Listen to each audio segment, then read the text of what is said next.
এক দেশে এক রাজা ও রানী। অনেক বছর পর তাদের ঘরে দুই রাজপুত্র জন্ম নিল। একজনের নাম লালকমল, অন্যজন নীলকমল। দুই ভাই খুব সুন্দর, বুদ্ধিমান ও সাহসী ছিল। রাজা রানীর খুব আদরের সন্তান তারা। তাদের জন্মের পর রাজ্যে আনন্দ উৎসব লেগেই থাকত। কিন্তু রাজপ্রাসাদের পাশেই থাকতো এক সুন্দরী ডাইনি। সে ভাবল, এই রাজপুত্ররা বড় হলে আমার শক্তি কমে যাবে। তাই সে পরিকল্পনা করল তাদের সরিয়ে দেওয়ার জন্য।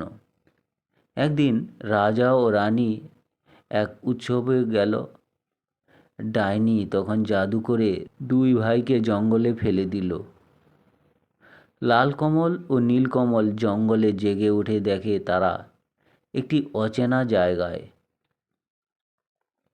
কিন্তু তারা ভয় পেল না এবং সাহসের সঙ্গে তারা এগিয়ে চলল। পথে তারা একটি পাখির বাসায় পড়ে থাকা ডিম উদ্ধার করে পাখিটিকে ফেরত দেয়।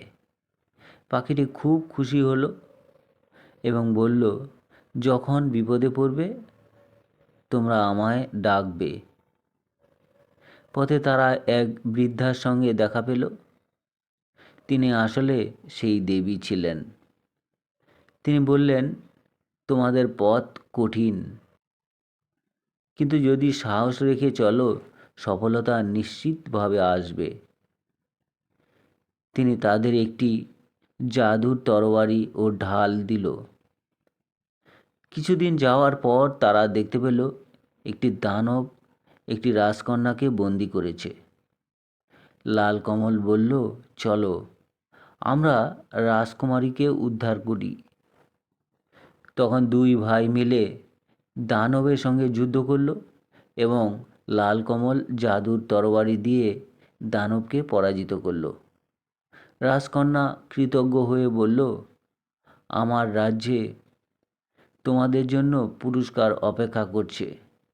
তারা রাজকন্যাকে তার রাজ্যে পৌঁছে দিলে রাজা খুব খুশি হয়ে তাদের অতিথি করে রাখল। কিন্তু দুই ভাই ঠিক করল তারা নিজেদের রাজ্যে ফিরে যাবে এবং মা বাবার কাছেই যাবে।